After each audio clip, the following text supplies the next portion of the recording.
30 years ago, we were living in what many people call the golden age of JRPGs.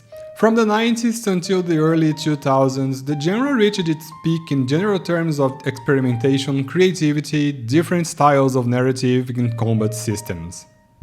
The SNES and the PlayStation 1 were two of the main consoles that were home to great titles, and we saw not only the evolution of series like Final Fantasy daring to innovate the turn-based system with the ATB and create even deeper stories starting on Final Fantasy IV and culminating on 6 and 7 that are usually claimed to be two of the best narrative in the series, but we also saw the birth of numerous franchises that would be considered classics and remembered decades later. Suikoden, Breath of Fire, Chrono Trigger and Chrono Cross, Wild Arms, Lunar, Grandia, all of them being deemed mandatory to JRPG fans up to these days.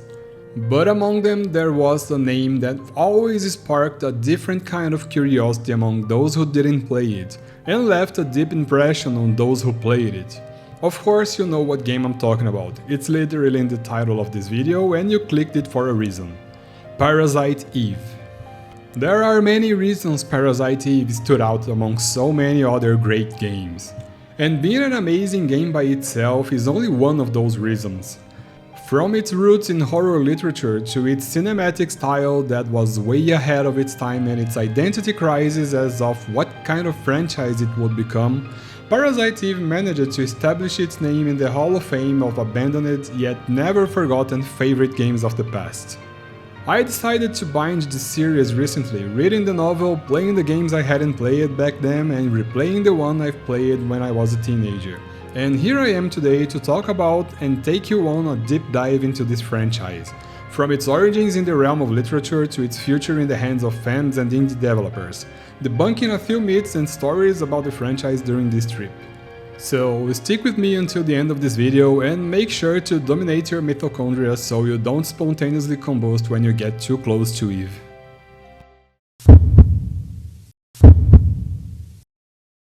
Contrary to what many people in the West think, the original Parasite Eve story comes from a novel, written by the novelist and pharmacologist called Hideaki Senna.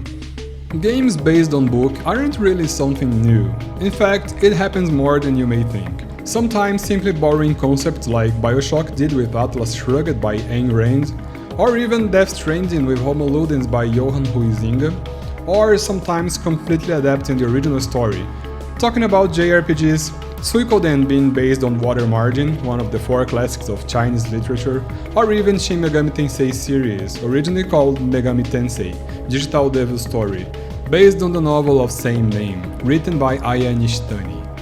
I'll get into what kind of adaptation is Parasite Eve later in this video. For now, let's focus on what information we can take from the book and the context of its existence.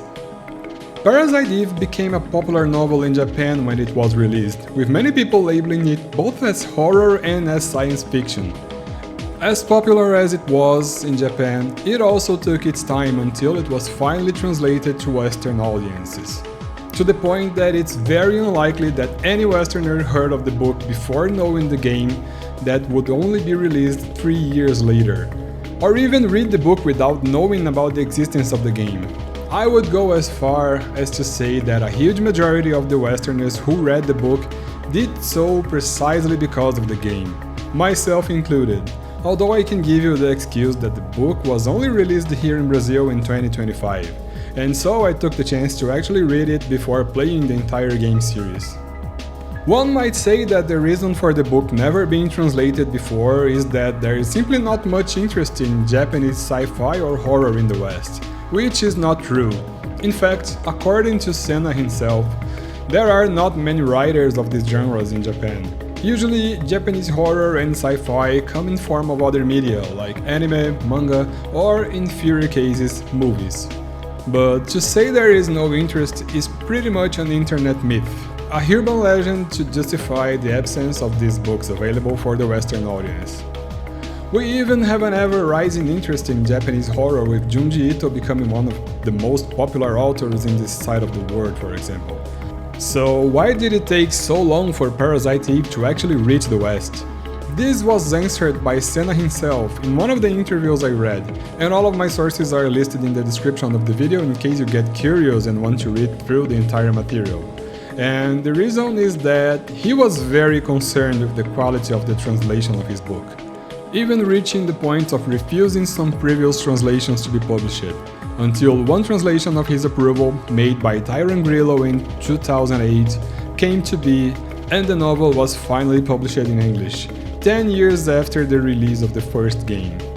The crazy part is that, while it took so long for the original story of Parasite Eve to be known in the West, Japan already had not only the novel and the game, but also a movie and manga adaptations of the same story. But what is Parasite Eve actually about? As a pharmacologist, Hideaki Senna brings his knowledge in science and biology to his story. The concept of the book is a number of what-ifs about biology and, more specifically, about mitochondria, thrown together. I'm no scientist, nor biologist, nor anything like it, so I'll present the concept here in the way that I understood from the book, the games, and the interviews. So if there are any specialists in this subject watching this video who want to correct me if I say something wrong, please do so in the comments. The first concept used is the one about mitochondrial Eve. Eve here being used as the same sense of Adam and Eve, as the idea of a primordial being from whom everyone else originated.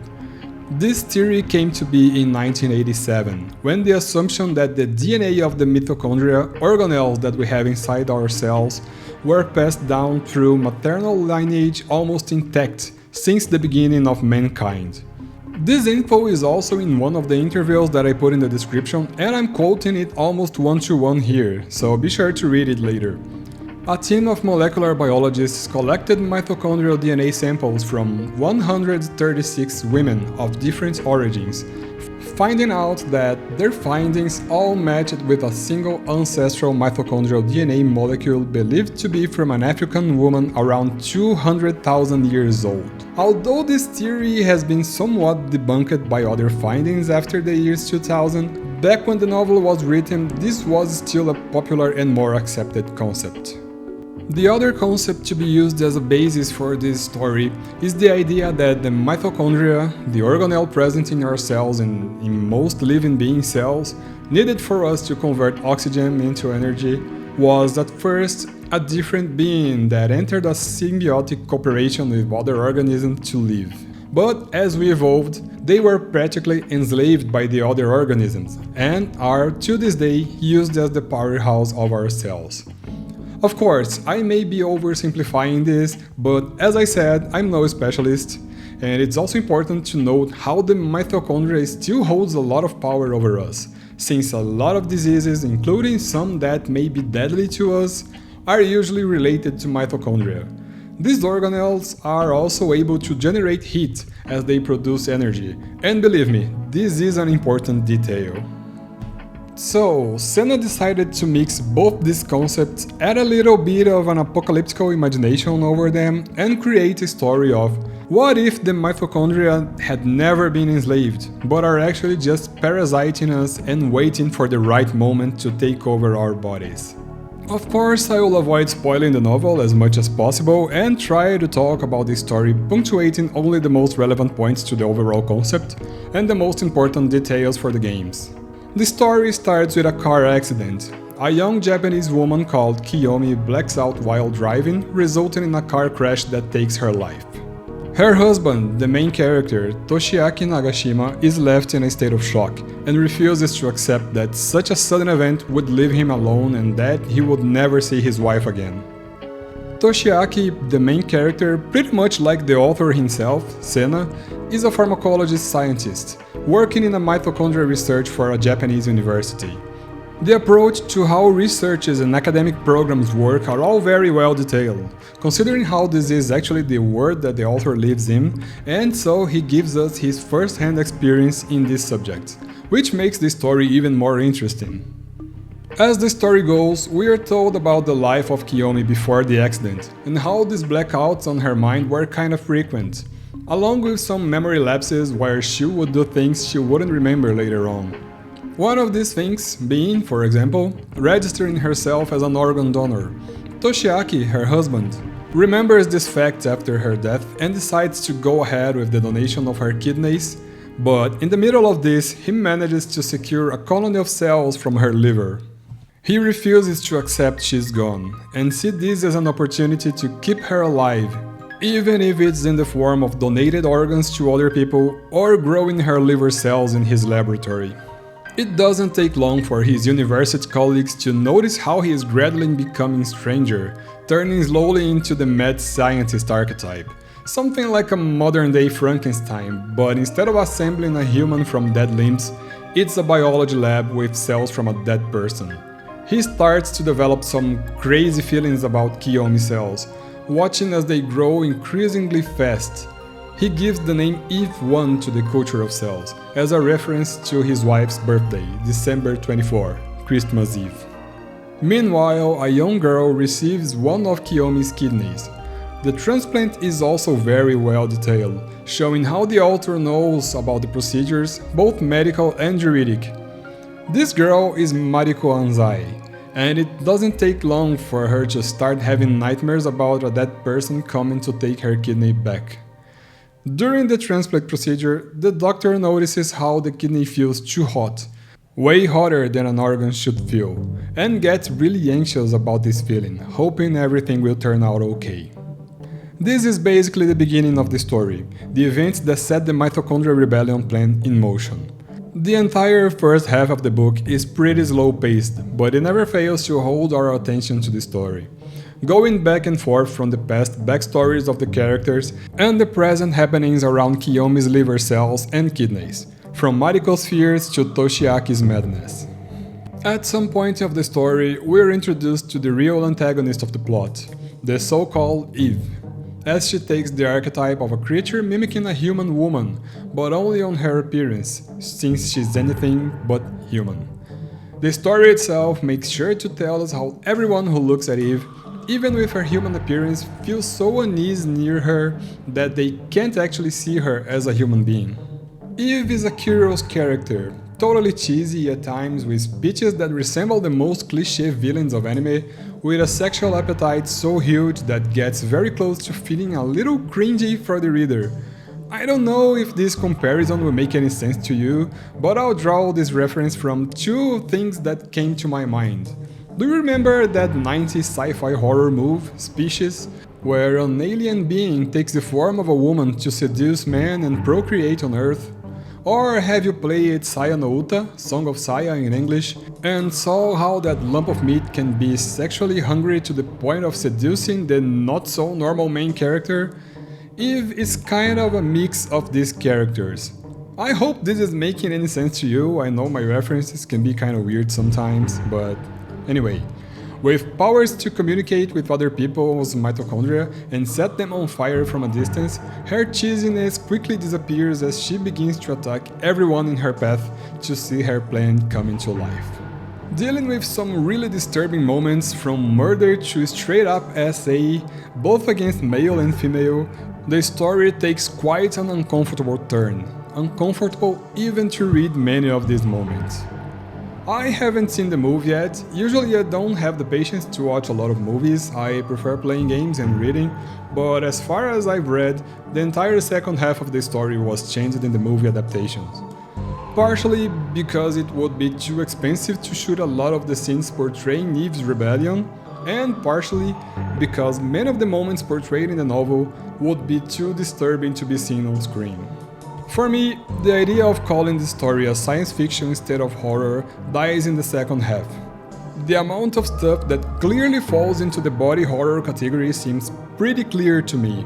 Without giving any detail of the end of the book, I'll just say we have a single sentence that leaves the story open to the possibility of other events like the one told in the novel to happen again, with anyone in any part of the world, not necessarily in Japan. So, after all, how do you make a game about a pharmacologist cultivating liver cells in his laboratory? Well, that's the neat part. You don't.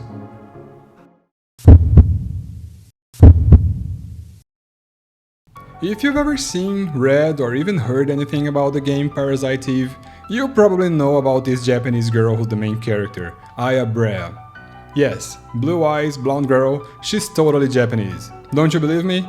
Joke's on you, she is, in fact, of Japanese origin, daughter of a Japanese woman with an American man.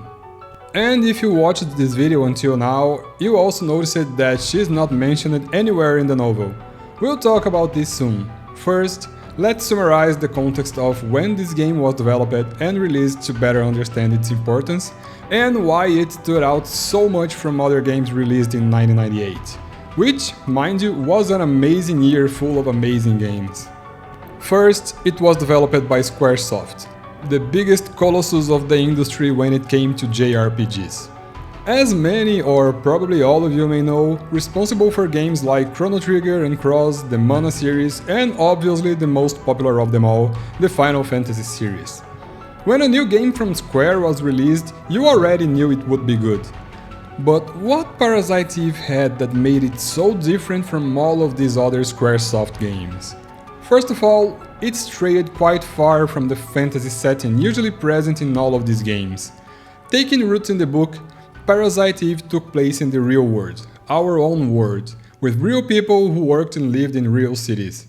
Parasite Eve was also very different in general tone. It was Square's first mature-rated game, with graphical violence and gore, a serious and dark plot with a heavy horror influence, as expected considering its source material. This was a very experimental era for games in general, and Square was one of the companies most invested in this experimentalism. I'm not talking about the late 2000s experimentalism that later made Square Enix lose all of its renown, but a fresh experimentalism that started to create numerous new mechanics and even subgenres. Back when it was released, one of the genres used to describe Parasite Eve was cinematic RPG, in a time when cinematic games were far from being a thing. Now it's pretty much the standard for AAAs, especially when it comes to Sony exclusives, but a cinematic game on a generation that was entirely low poly, with pre-rendered backgrounds everywhere, that had no voice acting and every animation seemed to be clunky as hell, that was bold. Square had been trying and succeeding on creating cinematic experiences with the Final Fantasy series already, and Parasite Eve took a lot of advantage of that to go even further. This project was produced by Hironobu Sakaguchi, the father of Final Fantasy, directed and written by Takashi Tokita, lead designer for Final Fantasy IV and credited as one of the directors of Chrono Trigger. Just by that, you already know that Parasite Eve had some great names working on it. The art was made by Tetsuya Nomura, who would later become Square Enix Golden Boy and become one of the most preeminent, if not overused creators. In charge of the soundtrack, we had the GOAT Yoko Shimomura, who's one of my favorite game composers of all times and responsible for the soundtracks of Legend of Mana and Kingdom Hearts among others. Even though the higher brass of the development are all Japanese Square members, the game was co-produced with a North American team, also marking the first huge collaboration between Japanese and Western developers of the company.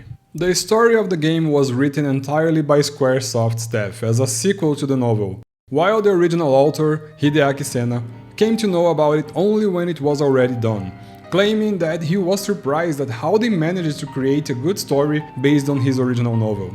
Parasite Eve, the game, doesn't try to adapt the novel story. Instead, it takes us to a few years later to the other side of the world with an entirely new cast of characters. As I said before, the novel leaves the possibility of another event like that happening again anytime, anywhere in the world. And that's precisely the hook that the game takes. New York City, December 24th, Christmas Eve of 1998. A rookie police officer called Aya Brea goes to an opera house on a date with some random dude. She doesn't really like him nor has any particular interest in opera, she just saw the announcement and felt like giving it a chance. During the concert, weird things start to happen. In a moment where a character should be burned, the actual actor starts to burn, and soon the entire audience is also entering spontaneous combustion. Everyone burns and melts, except for Aya, her date who's by her side, and Melissa, the actress portraying the main character of the opera. Seeing how the actress is acting weird and is clearly to blame for what's happening, Aya quickly stands up, shoves her date out of the way and runs up to the stage to arrest her. The actress then presents herself as Eve and starts talking about cells and some crazy stuff. The very beginning already shows how different this story is going to be from the original novel. Instead of a scientist in Japan, we have a cop in New York, and while in the novel it takes literally more than half of the story for Eve to show up, here she appears right in the literal first minutes of the game, ditching the slow-paced and suspenseful construction leading to the entire plot of the mitochondria in the book. The game starts by kicking the door and showing an entire crowd dying while Laia chases Eve through the theater, gun in hands and ready to do whatever she has to do. While pursuing Eve, we're introduced to the first enemy in another FMV cutscene. Apparently, this Eve also has the power to manipulate the mitochondria in animals, not just people, and turn them into violent creatures. These are the enemies we'll find throughout the game. At this point, we get to know the battle system a little better. It features an ATB system, pretty much like Final Fantasy IV through 9 and Chrono Trigger. But instead of simply waiting for the gauge to max out and choose your action, you get to run around the arena with Laia, and meanwhile your enemies will also act and attack you, meaning that you have to move around to dodge them and avoid taking damage. When your gauge is full, you get to act. But you have to move closer to the enemy for them to be inside your attack range. This is a very interesting battle system because, even though it is a turn-based game, it also depends a lot on positioning and real-time movements. I won't get much further into the story to avoid spoilers because, even though it's a game from almost 30 years ago, I would hate to spoil the experience for those who, just like me, hadn't played it back then. I'll just say that, after the initial events, New York City is put under a lockdown and Aya tells us that the next 6 days will change her life forever. The game is then divided into these 6 days, each day serving as a new chapter of Aya's story inside an evacuated city where only her, the police, and the military are there to pursue and hunt down Eve before she strikes again. Everything I'm saying here happens in less than 30 minutes of gameplay, but we already have a few breakthroughs in this game that makes it worth noting. First breakthrough. While this is not the first game to adapt the story of a novel, it dares to do something really different from the others. Games like Suikoden and Megami Tensei used their original novels as the basis to create something new using new concepts, and Parasite Eve seems to be the same case right off the bat. Just like those two games I've mentioned, we get to see the same concepts present in the books being used in the games. Suikoden has the 108 stars of destiny, just like the heroes in Water Margin. Megami Tensei, the one for the NES, not the other one that has been forgotten, also uses the concept of summoning demons through a computer, just like the novel. But after a few events, Parasite Eve reveals itself as an actual sequel to the original story, bringing a character called Kunihiko Maeda, a Japanese scientist who tells us all about the events that happened in Japan 3 years prior to the game, which are, as you can imagine, the events depicted in the book.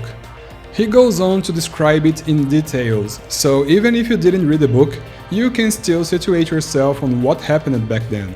On the other hand, if your intention was to read the book after playing the game, Maeda will give you all of the major spoilers from it.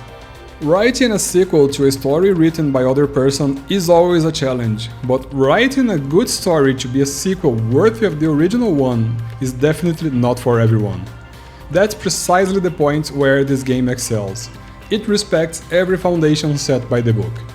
Sure, it adds a few new things like the creatures created and controlled by Eve, but it never strays too much from the source material and manages to create a compelling new story, set in the same universe without ruining anything from the original lore. The Witcher did something like this too, but the first Witcher game would only be released almost 10 years after the first Parasite Eve. And in both cases, Parasite Eve and Witcher, I think we can thank these games for raising the book popularity to a whole new level. And even though we have these two examples of how this kind of adaptation can be done, it's pretty hard to find more cases like this precisely because it's something so hard to do well. Parasite Eve even pays homage to the book whenever possible, not only mentioning the events but also letting out some nods here and there, like when Aya's mother is mentioned, Mariko, the same name of the girl who receives Kiyomi's kidney in the novel. The Parasite Eve wiki mentions this as a plot hole, as it considers the Mariko in the book and the game as the same person, but her age would not match the timeline.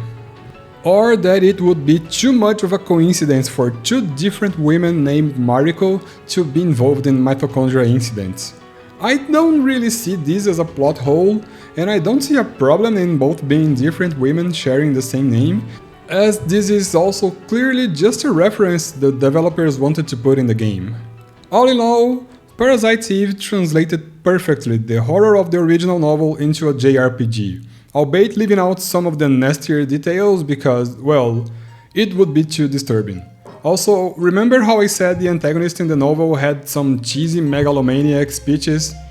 They may have made me cringe a little while reading the book, but for some reason in a JRPG game that kind of cheesy speech seemed to fit like a glove for a villain. The second breakthrough worth noting is how right from the beginning this game dares to defy every JRPG paradigm from its time. Modern days, real world, no fantasy setting, no magical beings, no magical creatures, no Demon King. Respecting the original lore, everything in the game is based in science, and takes a more science fiction route in real world than magical beings, swords, Demon Kings, dragons, or anything that made JRPGs popular back then.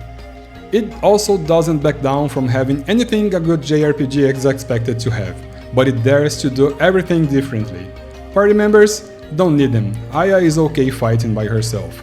Magic? For story reasons, only Aya and Eve are able to use special skills, called Parasite Energy, and it all makes sense inside the game and book's universe. Demon Kings or dragons? Nope, we have mutant animals and weird creatures evolved from regular beings, all true to the sci-fi and biological horror nature of the book. As I said, the game happens in New York City, and it does a great job in depicting the city. Having you visit popular places like Central Park and the American Museum of Natural History. Having the game developed by a team of Japanese and North American developers was paramount for this to work.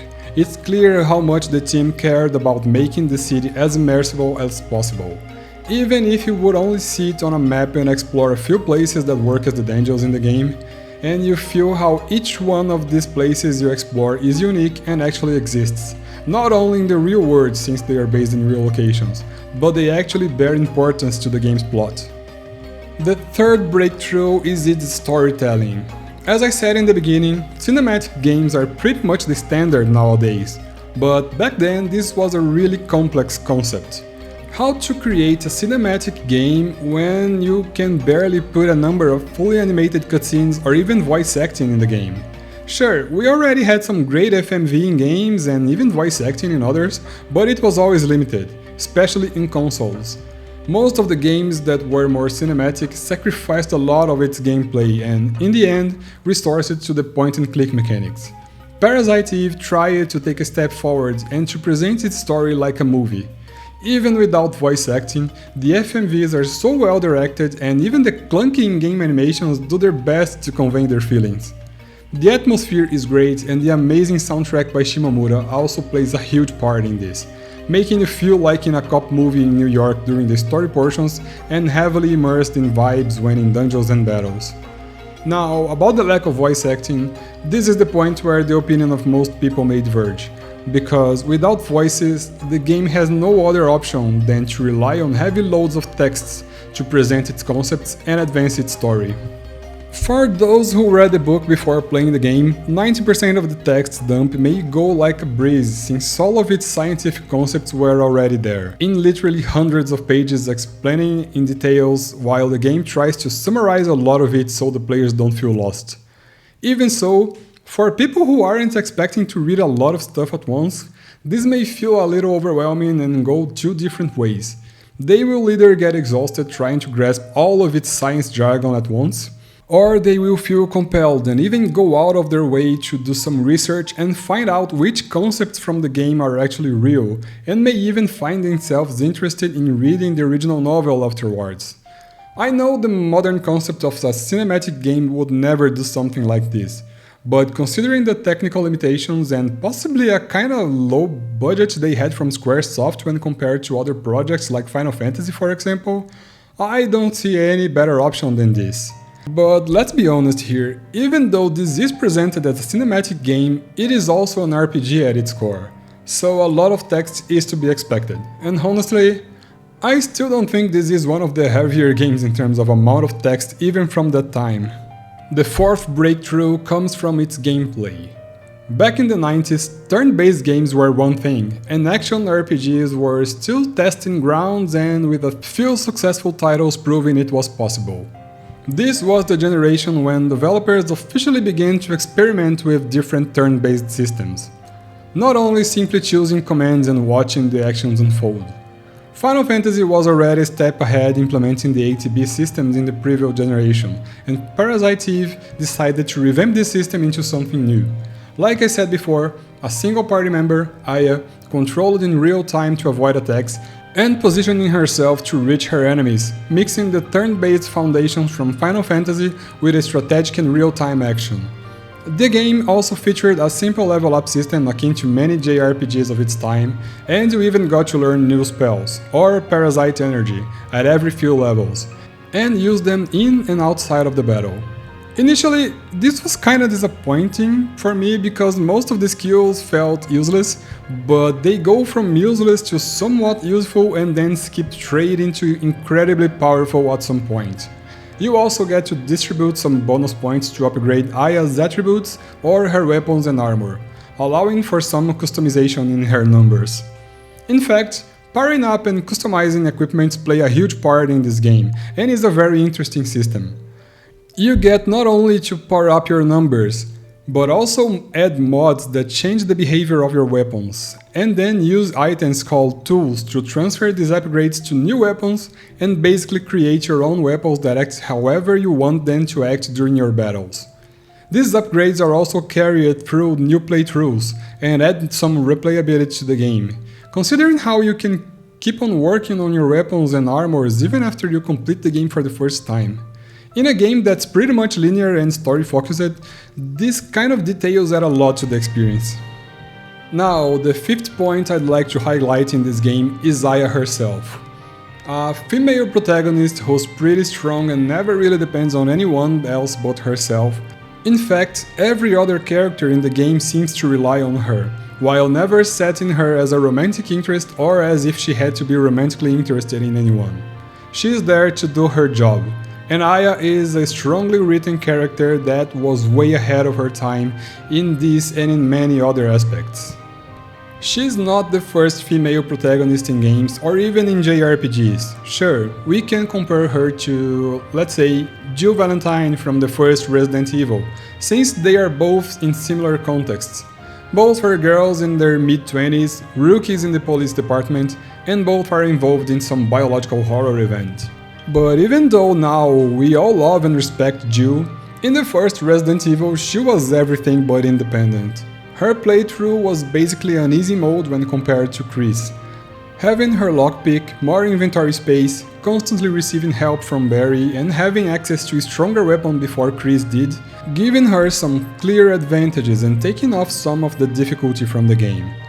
Another comparison we can make is with Lara Croft. Also pretty popular during the same time period, but Lara was also made to appeal to the young male demographic and became somewhat a sex symbol from video games, something Aya was clearly not meant to be, even though she was a pretty girl herself. In JRPGs we had fewer female protagonists, but good characters like Terra and Celos from Final Fantasy VI existed. Great game, great characters, but while Terra is usually considered the main character of that game, Final Fantasy VI is a departure from the rest of the series by not having a centralized protagonism, changing perspectives and levels of importance in the plot multiple times during the story. Terra is the main character in the beginning, and the raison d'etre of the entire plot. But midway through, we have sections where Locke is the protagonist, Edgar too.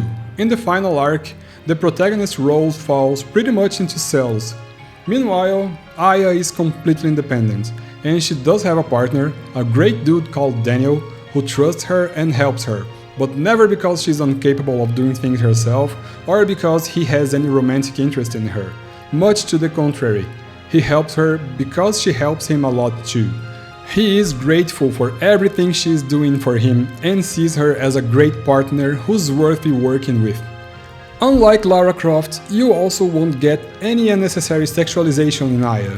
At least not in the first game, but we'll get there later.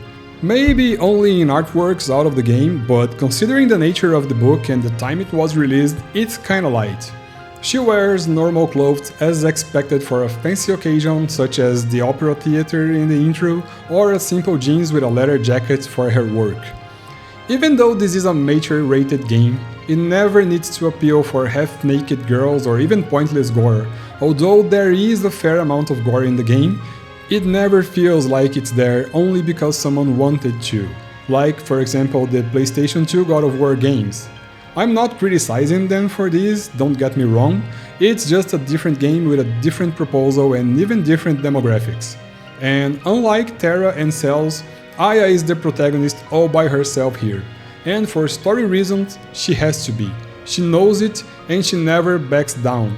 Even though she has her fears, her own conflicts and insecurities, Daniel and Maeda are there for her in a very natural way, but ultimately she is the one who has to solve this conflict and face Eve. This is her story, and she is respected as a character throughout the entirety of it. She's not only a good female protagonist, but a good JRPG protagonist in general, when most of them were silent characters or simply the fantasy hero archetype. We're talking about 1998 here.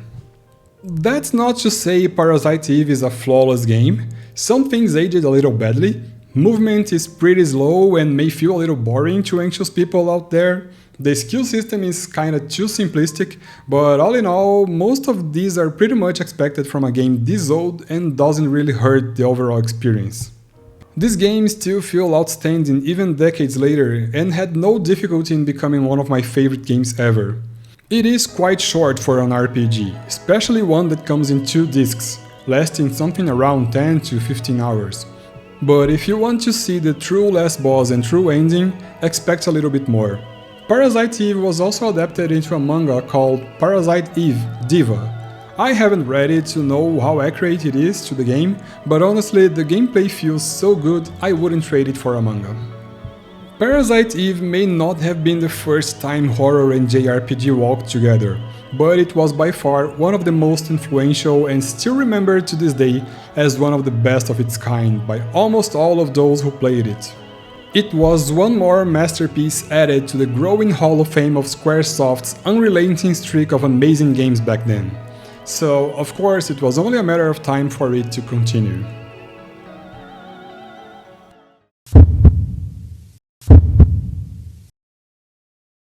I played this one back when I was a teenager, like 14 years old.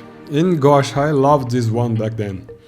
I hadn't played the first one at the time, so I had absolutely no prior knowledge as to what Parasite Eve was about, and honestly, even though it's a direct sequel that takes place roughly 3 years after the events of the first game, it's entirely possible to understand the plot while just missing out a few details, and we'll talk about the reasons for that really soon.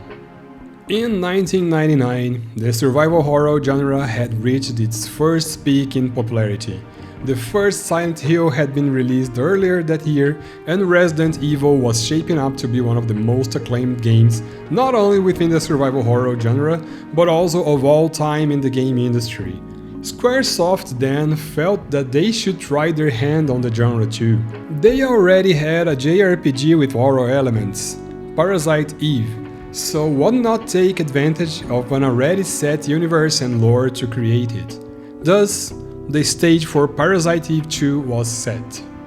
According to an interview in the Parasite Eve 2 Final Complete Strategy Guide, initially this was not going to be a sequel, but rather a spin-off taking a more survival horror turn in terms of gameplay, and taking place far from the New York City setting from the first game, with a new playable character, Kyle Madigan, fighting against NMCs, Neo-Mitochondria creatures. I couldn't find the PDF for this guide to confirm this information, much less an English translated version, but considering the final product, this makes a lot of sense, and I'll show you why as soon as we dive deeper into the game itself. However, during development, this spin-off turned into a real sequel, featuring Aya as the main character once again and pushing Kyle aside to the role of a non-playable character, albeit a very important one in this story. A huge part of the development team was different from the first game. Sakaguchi and the rest of his staff were probably busy with the Final Fantasy series that was also striving more than ever, so for this game, Kenichi Iwao was put in charge of the writing and direction. Kenichi Iwao-san was also the writer of the first Resident Evil game, being responsible for many, if not almost all of the elements we know from the series today, like Stars, Umbrella, the concept of Raccoon City, which before the second game was conceived more like a small rural town instead of a big city. And he also had previous experience in Breath of Fire 3, meaning that he seemed like the perfect choice for a survival horror derived from an RPG game. Along with him, many staff members from Capcom who had worked on the Resident Evil games were also called to be part of the team. The stage was set for Squaresoft's own survival horror game. Taking all I just said in consideration, if you hadn't played this game, you might imagine how different it will be from the first one. And if you have played Parasite Eve 2, all of this probably made a lot of sense to you. As soon as you boot up the game, you get to see a new intro FMV, which is awesome and introduces to the new graphics. The new cast like the return of Aya as the main character, Kyle Madigan and Eve, who's clearly not the same Eve as the first game and bears an uncanny resemblance to Aya. It also makes a quick rundown on the new places you'll explore and even the new weapons you'll get. It gives a pretty good first vibes and impression, and it's also possible to notice how this game will be more action-oriented than the first one. I really must confess that I used to love this opening back when I was a teen. The vibes, the song that back then I didn't know it was a new arrange for the first game opening, the way the creatures are presented, it's really awesome. After the event in New York City, Aya decided to distance herself from all that she knew to get to know herself better and find some inner peace about her own identity and past. For that reason, the setting here is the opposite side of the country. Now she lives in Los Angeles and works for MIST, a secret organization created to hunt down NMC, neo-mitochondrial creatures, which are creatures whose mitochondria evolved or mutated from animals and other living beings, and turned into these horrible monsters. This kinda goes against some of the established lore from the book and the first game, but then again, I can't say I'm totally against some creative freedom here. However, this is where a lot of you will probably get angry with me, but I must say already that the writing in this game is definitely not good. Like, not at all. As a standalone game, it kinda sustained itself. Although it's still very weak, but the contrast with the first game makes it seem even worse. I'll get into more details as we talk about the game and make my point. The story itself begins with Aya in her training, and that also serves as a tutorial for the new gameplay, which right off the bat you will notice that is completely different from the first game. And I really mean completely different. You're taught how to aim and shoot, and it works pretty much like a Resident Evil game. You press one button to take aim and another button to shoot. When you're free to move, you will notice that not only shooting, but the movement is also heavily influenced by Resident Evil. Tank controls and everything.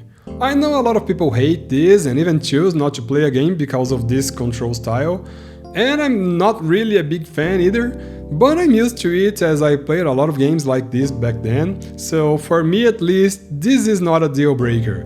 I don't judge though, even though I'm used to it and have no problems playing it. I know this control scheme aged really badly and I won't try to defend it, especially in Parasite Eve. You will also notice that not only the FMV graphics, but the in-game 3D models are also vastly superior visually than the first game. Here you are free to explore the MIST headquarters, talk to your crew, get some info on everyone, train a little more with peers, buy some stuff from Jody, or simply proceed to your mission. Hunt down some creatures that appeared in Acropolis Tower, a commercial building in Los Angeles downtown. The Acropolis Tower serves as the tutorial level of the game, and it does a great job at that. You get the hang of how exploration really works, and well, it's literally how a Resident Evil game works, except that In the middle of the first room, you will find an ammo box with infinite ammunition, allowing you to shoot through everything you see and then just come back here to get more ammo. You have to run around the place, find keys, solve puzzles, backtrack here and there. You're rewarded with some new weapons and armor if you explore enough, making it feel like it's really worth it. You will also notice that saving through telephones will be somewhat similar to saving in Metal Gear Solid series, with some random conversations that can add up a little bit to the lore or depth to the characters. During combat, you will also notice that, differently from its main influence, Resident Evil, you'll enter a battle mode pretty much like an RPG and get some loot and XP points after defeating your enemies. These XP points can be used to level up your skills separately. Remember how Aya learned skills by leveling up in the first game? Well, now she won't level up herself anymore, but instead, you get these 8 skills divided in 4 elements, and you get to level up each one of them as you see fit and according to what you find more useful in your playstyle. I like this. I really think this skill system is a great evolution from the first game, since the skills were precisely one of the few criticisms I have about Parasite Eve 1. The first creatures you get to meet here are awesome and also make a great entrance, with some really nice FMV sequences. And soon you will notice in your map, yes, we have a map now, that there are areas painted in red. This is also a new mechanic from this game, where the map shows you where you'll find enemies, and you'll be encouraged to go around making rounds, cleaning every enemy before making the next story advance, to maximize your XP gains, and maybe earn some other rewards. Initially, I thought this was pretty cool. The story creates a great build-up for what's to come, leaving everything shrouded in mystery about the origins of these creatures and some kind of secret military organization, culminating in the first boss fight against this super soldier with some psychotic nature and everything exploding. It's pretty badass for an intro stage. We are then back to the headquarters, have some items take away from us and are free to explore it again, giving us the impression that the headquarters will be the equivalent of the NYPD headquarters from the first game and serve as a hub between each mission. After some development in the story, Aya is sent on a new mission, seemingly unrelated to the previous one, this time in Dryfield, a small town or more like a motel in the middle of Mojave Desert, pretty far away from the city, midway from Los Angeles to Las Vegas, and yes, I had to Google this up because I didn't even know Mojave Desert was a real place since I'm not from the US. Well, Aya is not too pleased about that trip since she believes that she won't actually find anything useful or related to the mission in there, but even so, it's her job, so after preparing, she departs for her new mission.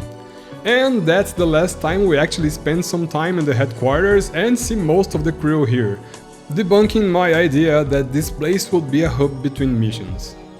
Arriving there, Dryfield is exactly what's expected. A random nowhere in the middle of the desert, but contrary to what Aya thought, the place is infested with NMCs. And I'd like to highlight this goddamn awful nightmare-fueled creature here, the Chaser. I had absolutely no memories of the creatures of Parasite Eve 2 after 2 decades since I first played it, but this guy here, this nightmare llama in this first scene was burned into my memory so deep that this was the one thing about the game I never forgot, and seeing it again was still unnerving. I'm not a sensible guy when it comes to getting uncomfortable with creatures from games, but this was the second time in my life a creature really messed up with me. The first one was the first zombie from Resident Evil. Yes, I know it's just a simple zombie like any other, but I was 7 years old, okay? The second one was this guy right here when I was 14, and the third time was Ebrietas from Bloodborne when I was 24. Basically, once for each decade of my life. I still have to be impressed by something in my 30s. Now, from Dryfield on is probably the point where my opinion may deviate from most of you. Even though I thoroughly enjoyed the game in my teen years, replaying it now made me notice how the game just started to fail more and more to keep its pacing and its purpose.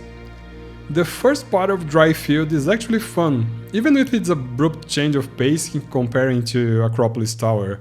It takes its time to present you to this isolated small motel in the middle of nowhere, without anyone to be seen and a lot of rooms that were clearly abandoned recently. The catch here is, as you proceed through the game, you will notice that there will be a lot of backtracking, and soon it will start to show how artificial this backtracking can be, especially if you're trying to go for 100% kills. Searching every red area in the map and basically going around the same areas over and over. And even for progressing the story, you will find points of interest, you will find items that are clearly important, but the game simply won't let you take them with you until the game itself prompts you to sometime later. I know old school Resident Evil games rely a lot on backtracking and inventory management, and that this is a huge part of the gameplay loop, but Parasite Eve 2 tries so hard to mimic this system and it kinda falls flat precisely because in Resident Evil, backtracking revolves around facing dangers you wouldn't want to. Managing your inventory means that you have to go out low in ammo or with not enough recovering items to save space for key items. While in Parasite Eve 2, there's no such danger. If you're low on ammo, you can just run back to the infinite ammo box and replenish it. There's a lot of recovery items and you can use your Parasite energy to recover your HP too. Inventory management in Parasite Eve 2 is also kind of annoying, but not in a challenging way, it's just annoying. You have your main inventory, which has a lot of space and you can use everything outside of battle. And then you have your pouches, which is a mini inventory where you put the items you'll be able to use in battle. The catch here is, every weapon has its own ammo. Each weapon takes one slot of the pouch's space and each ammo does so either. Pretty much like Resident Evil, yes, but Resident Evil encourages you to avoid unnecessary battles and save your supplies, while Parasite Eve 2 encourages you to go guns blazing against everything and even punishes you, making you lose a little bit of money if you run away from battles, making you have to constantly fill your pouches with different weapons and ammo. And in boss fights this becomes even a bigger problem since you will need a lot of ammo, and a lot of weapons and a lot of recovery items, so you don't run out of anything during the fight. Sure, most boss fights in this game aren't particularly hard to the point you really need everything every time, but there are times, the final boss for example, which is a huge difficult spike, that it can be a little frustrating. The item boxes are also not linked like in Resident Evil. Every item you leave in one box will stay there, at least until one specific point in the game, and if you want it back, you will have to backtrack to the box where you left the item you want. And if you forget in which box you left it, good luck. Luckily, there aren't many, but as the map starts to get bigger, this can also become a hassle. About the enemies and backtracking, while the game forces you to do a lot of backtracking back and forth, and it also encourages you to defeat every enemy you see in the map, after a few hours of doing so, this becomes a core. The enemies in general aren't particularly challenging, and as soon as you get the hang of how to defeat each type of enemy, you just repeat the same thing over and over, revealing that most of the time you spend in this game is indeed going back and forth defeating the same enemies. The story proceeds at such a slow pace that stopping every time to fight every enemy, replenish your ammo and explore the same areas over and over again, even when it's mandatory for the game, makes the game seem like it lasts way longer than it does. I mean, this is a 10 or 12 hour game, but every cutscene and dialogue happens so distant from each other and are usually so short that it feels like a story like this shouldn't last more than 1.5 hours. The pacing of the story is also really weird at this point. In Dry Field, you get to know two NPCs. Douglas, the sole survivor resident of Dry Field that will help you, and Kyle Madigan, a sus dude with apparently too much information on what's happening that for some mysterious reason instantly falls in love with Aya and decides to help her. A romantic interest that's so out of the blue and it seems like it was written off from a teenager fanfic, and in fact I would totally get it if we were talking about teenage characters, but for heaven's sake they're both adults in almost their 30s here. This game is one of the few JRPGs, if we can still label Parasite Eve 2 as a JRPG, from back then that we played as an adult character, and she acted like one in the first game. This is not a romantic comedy for a love at first sight kind of story, and everything about this too is anything but natural. Kyle constantly acts like the cool dude, but most of the time all I could think was, holy shit, this guy is annoying. We also don't get barely any new info from our crew back in the headquarters aside from some short conversations at the save points. This is also where the writing of the game starts to show how weak it is. And coming from a series that were born from a well-written book and a well-written first game, it weighs a lot. Even as the mysteries start to unveil and you get to know what's actually happening in the game, everything just feels so shallow with so many things that contradict the established lore. The so-called organization behind the events of the game is never thoroughly explained or has their motivations really clear. I mean, the game does explain these things, but it still doesn't make any sense. I won't spoil it in here, but seriously, why would they want what they claim they want? For what end? And why basically the only person we get to meet from them is the same dude we fight in the Acropolis Tower, and then we never even hear about anyone else working with him. All in all, the feeling here is that this story was written not by someone who actually read and played the first game, but rather someone who was told what Parasite Eve was about and tried to do a Resident Evil style company conspiracy with it, ignoring everything that had already happened. Aya is supposedly going through an identity crisis here, which is a fair point considering the events of the first game, but most of the time it feels like she was just dumbed down from what she was, becoming a lot more afraid of things she wouldn't be in the first game and needing a lot of help she wouldn't need before. It's also kinda sad that we don't get to see any of the previous characters like Daniel and Maeda, although we do get some info at Maeda at one point in the game.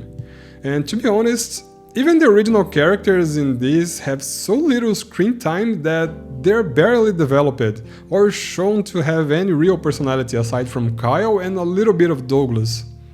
But why does this matter so much? Because we're talking about a game that originated from a full-fledged novel and picks up after a game with such a sharp writing that it stayed true to its novel origins. I've seen people complaining about how this game has more fanservice than the first one, showing more of Aya's body and all of that, but I don't think I totally agree. For me, it still kinda makes sense wearing short clothes in the desert, and while the shower scene is famous and is not completely necessary for the story, I fail to see how this would be such a problem considering how she finally gets some time to rest and relax after spending an entire day fighting in the desert. I mean, this isn't exclusive for female characters, even in games. We've seen Kazuma Kiryu in a similar situation. I mean, it's obvious why would everyone make a fuss out of this back in the 90s, but looking back, there wasn't anything problematic with this scene at all. The enemies' designs are great, as I said before, but although the game has dozens of different enemies, I felt like we only had 5 or 6 enemies and the rest were just simple variations from each one. This, along with how the weapons don't really feel that different from each other and have no customization options, and how you will fight these enemies mostly in the same areas over and over, make the combat that is already kind of dull feels even more dull. As I said in the beginning, shooting your enemies in this game feel a lot like it does in Resident Evil.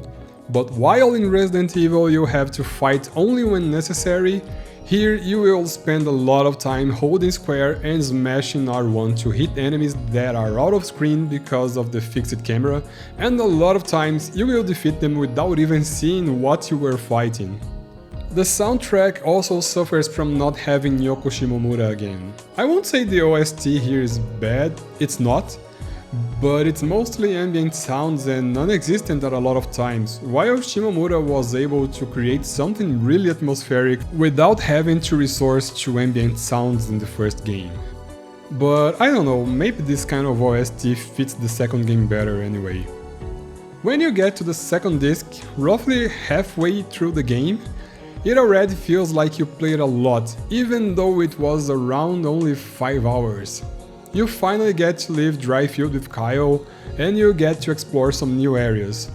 But then again, these new areas feel more and more like they're just a rip-off from Resident Evil. Secret underground laboratory and everything. During this part, you will also be able to trigger the true ending of the game, but the requisites aren't really clear. In fact, they are quite elusive, involving a puzzle, a lot of backtracking, finding an NPC in a place where, as far as I remember, there was no way to know he would be there. And if you don't get the true ending, the story will end without explaining a lot of important stuff. Feeling like you fought the terrible final boss fight for absolutely nothing. All in all, Parasite Eve 2 suffers from a great predecessor, a great start, but then simply trying too hard to be a Resident Evil and a Parasite Eve game at the same time and failing to be good at both. It deviates a lot from the RPG feeling from the first game. We can say that if the first one was 80% JRPG and 20% survival horror, this one tried to be 80% survival horror and 20% RPG. Except that it doesn't really feel like survival or horror, since you have infinite ammo and the game doesn't feel scary or intense from Dry Field and beyond. The RPG elements are also reduced to simply using your experience points to level up your 8 skills and nothing else. I understand the appeal of this game back then, hell, I even enjoyed this game back then, but nowadays I can't help but feel like it's just a shallow "what if Resident Evil had an HP bar and you get XP points for killing enemies?" with some questionable design choices. In fact, looking up for some reviews in the internet, it's interesting how every review for more than 10 years ago praised the game, but most recent ones varied from okay-ish to kinda bad, and I think this summarizes everything. Something that seemed like a really good idea in the past, but time has shown that it wasn't really that good. Then again, when we consider the information that this was meant to be a spin-off with Kyle as the main character, a lot of it falls into place and starts to make sense. In fact, if this game was indeed a spin-off instead of a direct sequel with a new character and bringing different elements to the story and gameplay, it would be a lot more acceptable.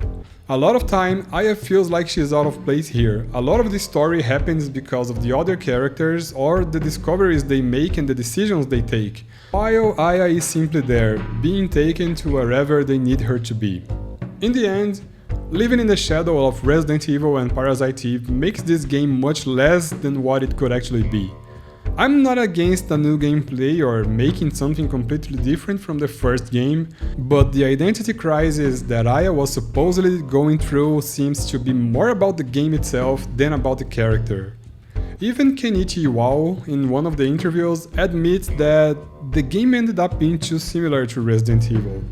After all of this, the team was disbanded and merged with other Squaresoft teams to work on Final Fantasy IX, and the Parasite Eve series would lie dormant for a long time. 1 year went by, then 2 years, 3, 5.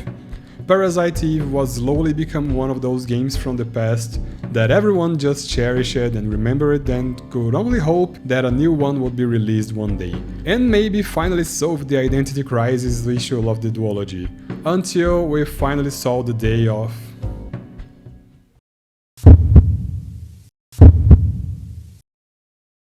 Why should we try to fix an identity crisis when we can add even more fuel to the fire? Seriously, same serious. We could argue that this one is in fact a spin-off that doesn't even have the Parasite Eve name on its title, but it still features characters from the previous 2 games and mentions the previous events as something that led up to this story. So even if it's called a spin-off, it still kinda works as a sequel. There's so much to be said about this game and I don't even know where to start, but... Well, first of all, notice how I use the question mark when calling this an evolution, right? Every monster and creature in all of the previous titles were pretty much evolutions from the animals they were originally. And well, I'm sure you understand what I'm getting at here. An entire decade later, Parasite Eve will finally make its long-awaited comeback, with a new game and a new development team. Released exclusively for PSP, this game would come to put the last nail in the franchise's coffin, changing everything we knew about the series once again, but this time even more drastically than Parasite Eve 2 did. Completely different gameplay, different characters, although we do have some returning faces with important roles, Different platform, different enemies, everything changed. For the best? Well, that's subjective. But while this game sold relatively well, the reception was simply not good. In fact, most Parasite Eve fans prefer to ignore this entry completely, and I don't blame them. As I said, I'm not against changes, especially when a game is sold as a spin-off rather than a sequel, but the third birthday goes a little too far in basically every aspect, and that's what we'll explore right now. A lot had changed during the long hiatus between Parasite Eve 2 and the third birthday. Squaresoft had become Square Enix, new consoles had been released, the PlayStation 2, PlayStation 3 and PlayStation Portable. Many people from the team involved in the first two games had left the company, and many who didn't were busy working in Square's MMOs like Final Fantasy XI and the soon-to-be-released back then, Final Fantasy XIV. Among the ones who didn't leave Square was Tetsuya Nomura, whose role inside the company grew a lot since the first Parasite Eve games, with the creation of the Kingdom Hearts series and the compilation of Final Fantasy VII. When him and his team were about to finish their work on Crisis Core Final Fantasy VII, which was released for PSP back in 2007, Nomura stated that he wanted to do something with Aya Brea's character, and then the original idea for the third birthday was set in motion. So, aside from Nomura as a character designer and creative producer, the team for the third birthday was assembled. Since Nomura was busy with other projects, this one would be directed by Hajime Tabata, who would later be known as the director of Final Fantasy XV. The scenario would be handled by Motomo Toriyama, who had previously worked on a number of Final Fantasy games, and along with him would be Toshimitsu Takeuchi, screenwriter for a number of animes, sometime director of selected episodes of a number of series from Yu-Gi-Oh! To Haikyuu. As main artist we have Isamu Kamiko Kuryo, who had been working as an art director from Square Enix since Final Fantasy XII and accepted to work on this game because Aya Brea was one of his favorite characters. You might recognize some of these names if you're really into JRPGs, as the same crew who's been working together not only on the compilation of Final Fantasy VII, but also on the Fabula Nova Crystallis sub-series, Final Fantasy XV, and the new series of Final Fantasy VII remakes. And it shows, really. The game was developed in collaboration with Hexa Drive, an independent Japanese studio known for porting and remastering a huge number of titles and also for collaborating with Square Enix every now and then. Although the game only came to be in 2010, it was first revealed in 2007, sparking joy to every orphan Parasite Eve fans at the time. But quite literally in just a few minutes turning joy into anger at the fact that it was announced as another episodic game for mobile phones. Something Square had been trying really hard to do back then, and even got some success with it in Japan, like with Final Fantasy VII Before Crisis for example. But most of these games were Japan exclusive and died when smartphones became the new standard. However, during development, the team started to notice that the levels of realism that they were trying to approach was simply not possible on a mobile game, and that many other limitations from the platform would start to halt the project progress, and thus, they decided to move away from mobile and restart the project now on the PSP, keeping the handheld approach but on a much more powerful system that they already had experience working on. 3 years of development later, we finally got to actually play it. Well, not me, I only played it recently to be honest, but I do remember reading reviews back then, and the general opinion was it is just too different from what the franchise was. And that, coming from a series that only had 2 games, and they were both very different from each other, had to mean something. We went from what was essentially a turn-based RPG with some real-time elements, to a wannabe survival horror game with a few RPG elements, to a full-fledged third-person shooter focused on fast-paced action and literally almost to non-mentions to mitochondria nor anything like the creatures the series had before, distancing itself even further and further from the original material, and what made the series so innovative. Such changes sparked many urban legends around the internet, one of them being that Hideaki Senna, the author of the novel, did not like Parasite Eve 2 and forbid Square to use the name of his book in further games. That being the reasoning behind the change from Parasite Eve to the third birthday. There are no clear sources backing this information. In fact, there are many more evidences against the veracity of it, including the fact that Square was still allowed to release Parasite Eve on the PlayStation Network, for example, and they still had the rights of the title, at least in video games. Nomura also said in an interview that the decision of leaving the name Parasite Eve behind was simply because of how different this game would play and how far from the original plot it would be, becoming essentially a new game set in a new universe with new lore, and that it had nothing to do with licensing rights nor anything like that. In the description of this video you will find the link for this and other interviews. I used as sources to all the info I've been talking about throughout the video, in case you want to dive a little deeper yourself. So, all of this aside, what about the game itself? How did it turn out?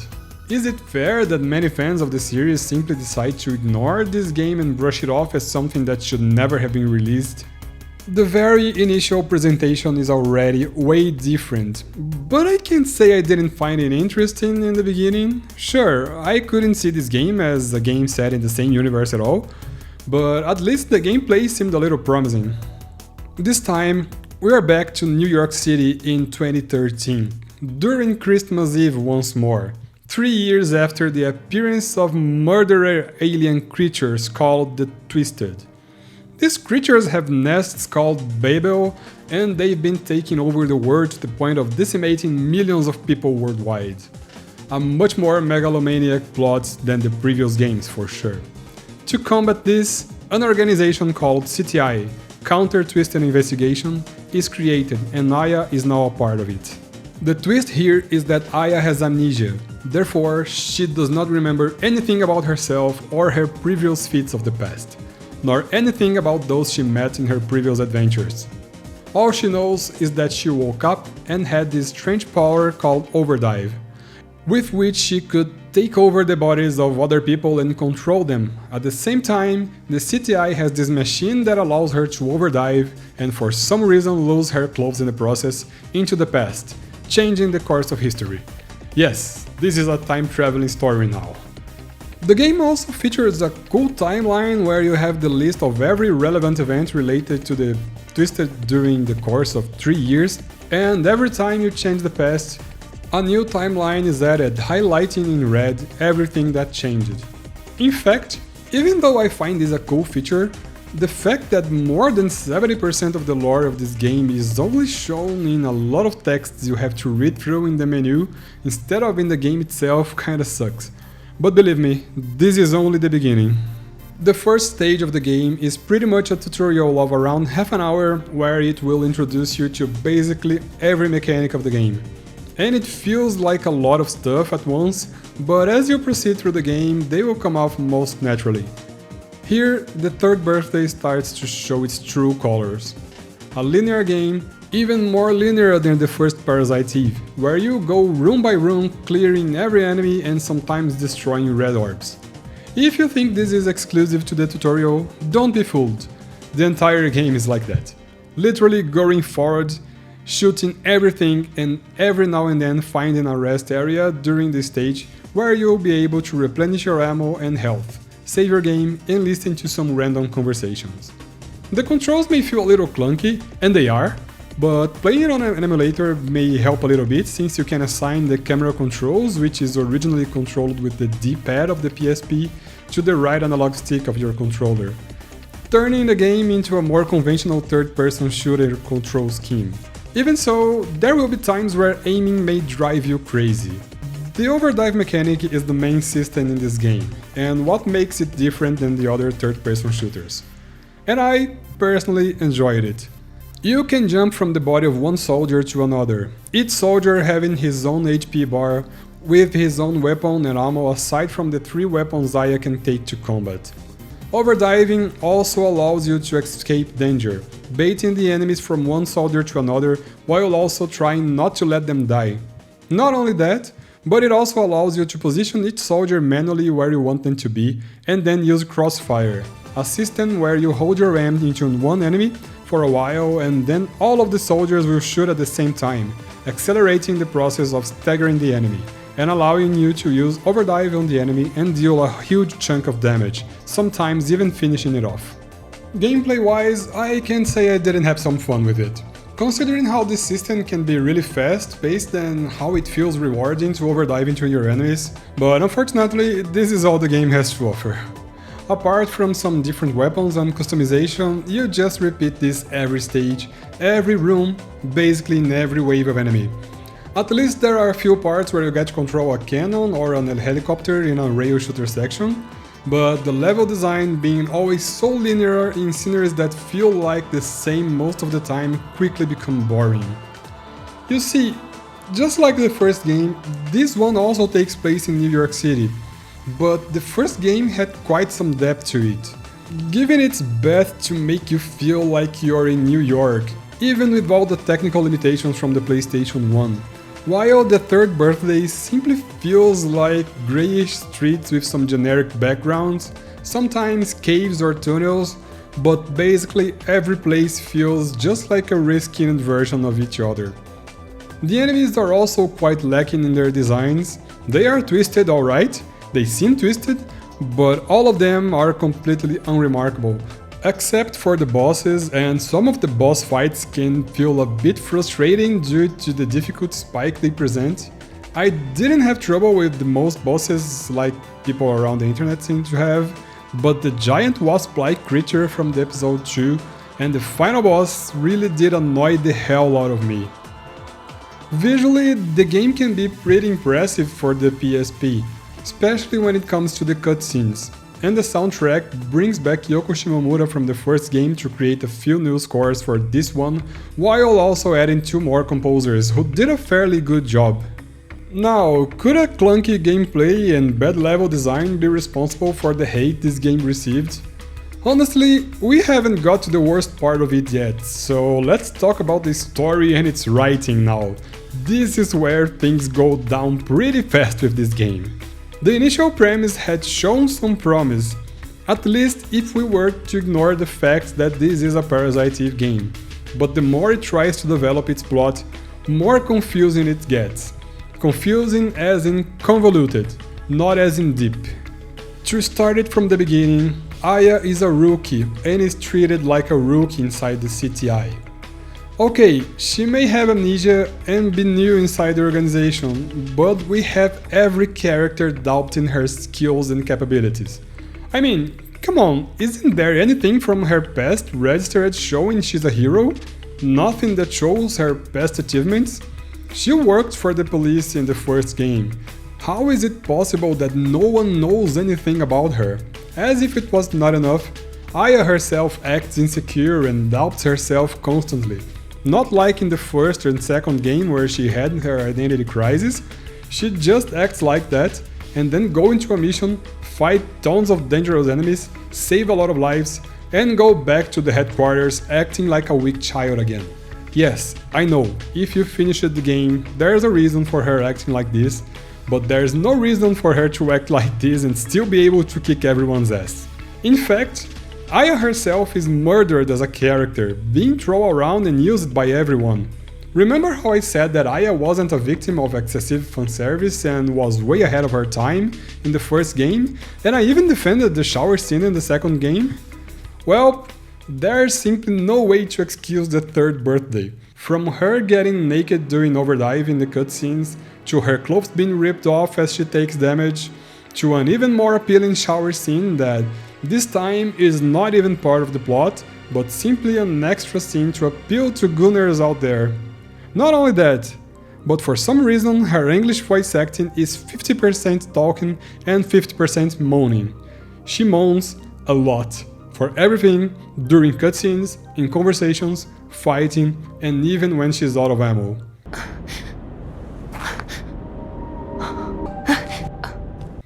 All of this sexualization and acting like a scared princess feels so out of character and out of place in a Parasite Eve game.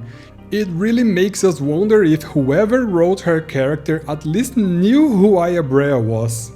But she's not the only problem here. Every other character feels like a badly written stereotype.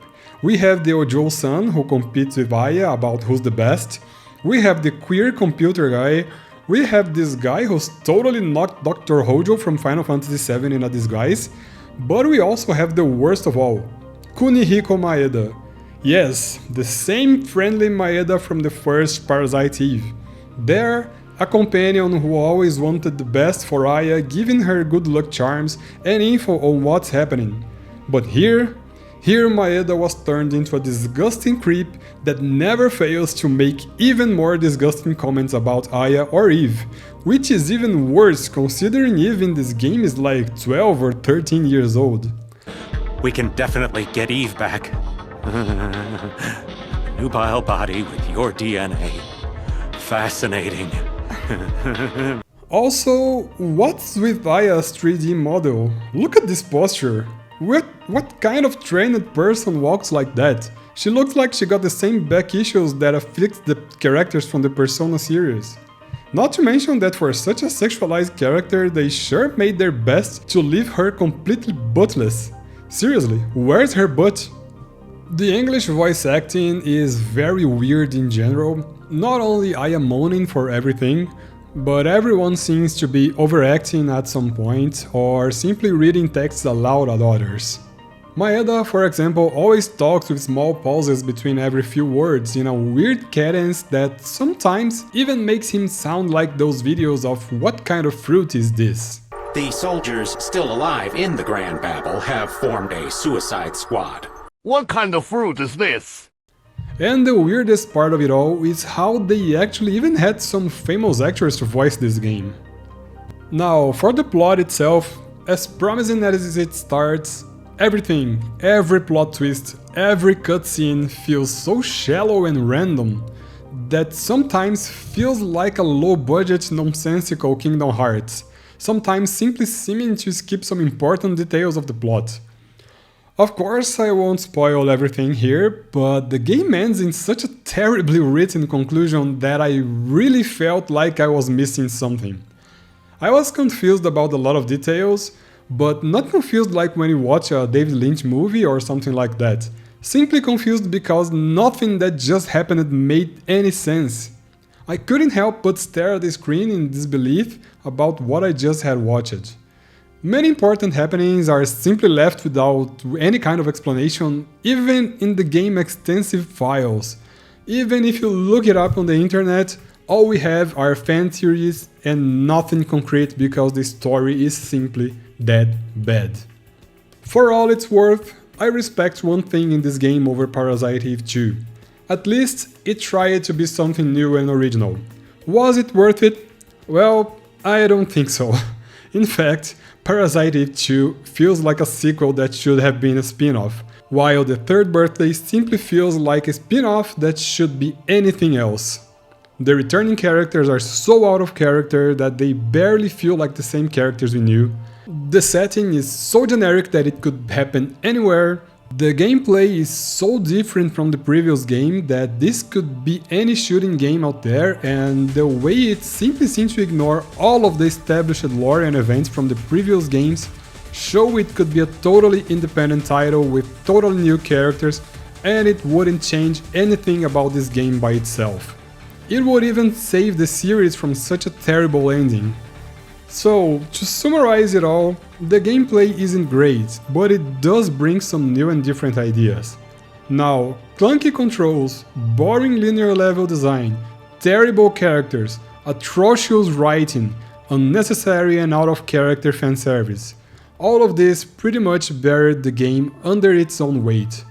I may have a bone to pick with Parasite Eve 2, but the third birthday simply goes way over the edge to the point it's simply impossible to know if the series may have a chance of returning after this. And if it actually does, if they would choose to simply ignore this game completely, or if they would be brave enough to try and give it a new kind of continuity. For me, The safest route would be to simply pretend this is a completely separate game and create a new third game from scratch. But according to Square Enix, it's simply up to Nomura whether they'll try it again someday or not.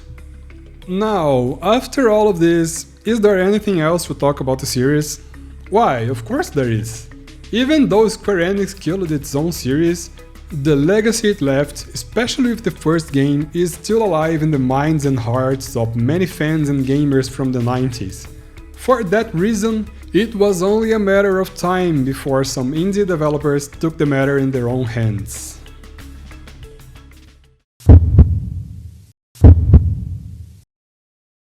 For a game that left such a strong impression back in the 90s, it was always a mystery as to why Square never went back to the style and gameplay of the first game. Almost 3 decades later, the popularity of indie games and small developers skyrocketed, and among those we have tons of games inspired by classics, both from popular devs who went indie and from brand new indie studios aiming to bring back everything they love in gaming from the past. So, of course, sooner or later we would see some Parasite Eve-like games. And it finally happened. Not one, but actually 2 promising projects inspired by the first Parasite Eve. Parasite Mutant and 45 Parabellum Bloodhound. From the very first moment, Parasite Mutant feels almost like a direct ripoff. Made by a studio called Ice Citruna, which from what I could find is based in Chongqing, China, the title, the logo, and even the main character is uncannily similar to Aya. Is this a bad thing? Well, not for me, as long as the rest of the game is good enough. In fact, we even have a demo version released, and the demo is quite short. A little bit raw at the moment, but it shows a lot of promise. Combat system is clearly inspired in Parasite Eve 1, with a few tweaks and changes here and there, enough to appeal to nostalgia while still modernizing it and assuring its own novelty. Level design seems more inspired by Parasite Eve 2 or the classic survival horrors like Resident Evil, having you go around looking for clues, keys, unlocking in new areas, and searching for items in every new room. The story seems to go to a completely different direction than Parasite Eve though, with some clear sci-fi elements, including the protagonist, Agent Nova, being a cyborg of some sort, and a seemingly more cyberpunk approach rather than biological horror. While the demo version on Steam is still clearly undercooked and feels a little weird that they decided to publish it at this state, it's still nice to have something to show that this game is actually going somewhere and how it feels to play it. I think, and I hope, we'll get to see more of it soon enough and that it lives up to its high expectations. The second game, 45 Parabellum Bloodhound, was actually announced back in 2024, but it was only recently that it's got its second trailer showing its true form. Made by Sukeban Games, an indie studio from Venezuela who's famous for developing the popular cyberpunk bartender action called Valhalla back in 2016. This one doesn't have a demo version for us to test it yet, but the trailer also shows a lot of promise. While also seemingly inspired by Parasite Eve basic gameplay, this one seems to take a more different approach and distance itself a bit more from its inspirations. Visually, it looks awesome, and for some reason, just like Parasite Mutant, Parabellum Bloodhound also goes for a more sci-fi cyberpunk setting. I love the world building, writing and soundtrack and visuals in Valhalla, and because of this, I have really great expectations for this game and hope to see a new trailer or even a demo version released soon enough so I can check it out. Both games look really promising for old school Parasite Eve fans, and both are set to be released in 2026, although neither of them have a set date yet. Let's just be hopeful that by the end of this year we'll have not one but actually 2 great games to quench our thirst.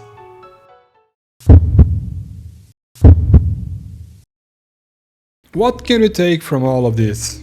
Sometimes some great ideas are just left behind by huge companies, be it because it could be really hard to keep the momentum, or simply because there are other projects that may seem more profitable at the moment. Getting a series like Parasite Eve going is particularly hard due to its origins. As I said when I was talking about the first game, it's not an easy task to create a sequel to a whole different media, and not only make it work, but also exceed every expectation. Both Parasite Eve and The Witcher deserve all respect for accomplishing that. Two of the possibilities are exactly what happened with the sequels and the indies. The first one being changing the game completely and trying to do something totally different in the same universe, while the second would be to accept that the previous story has ended and create a new universe from scratch, reusing some elements from the previous entries, like gameplay or some concepts, pretty much like the Final Fantasy series does.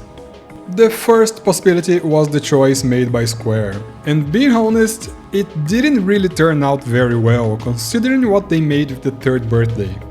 While the second possibility is where all hope lies, with those indie games creating totally new stories but taking advantage of gameplay and concepts introduced in the first and second Parasite Eve games. Well, this video turned out way lengthier than I expected, but as I kept writing, I noticed how much I had to say about each entry in the series, including its past with the book and its future with new indie titles. The identity crisis that haunts the series, and how curious can it be to consider Parasite Eve a series when each game barely resemble each other, being linked only by its recurring characters and even the shared lore being abandoned really soon. Hopefully, you learned something new about the series with this video, about its origins, its importance, and more important right now, its future in the hands of these indie developers. Thank you so much for accompanying me through this journey, especially if you took your time to watch it all till the end. As I said, this took way longer even than what I expected it would take. If you're enjoying my content, consider helping me through my Ko-fi page. You can find the link in the description. For my Latino American friends, there is also a link to donate with Mercado Pago. Don't forget to like, subscribe and hype this video so I get some chance to win my battle against YouTube algorithm. Thanks again and see you next time!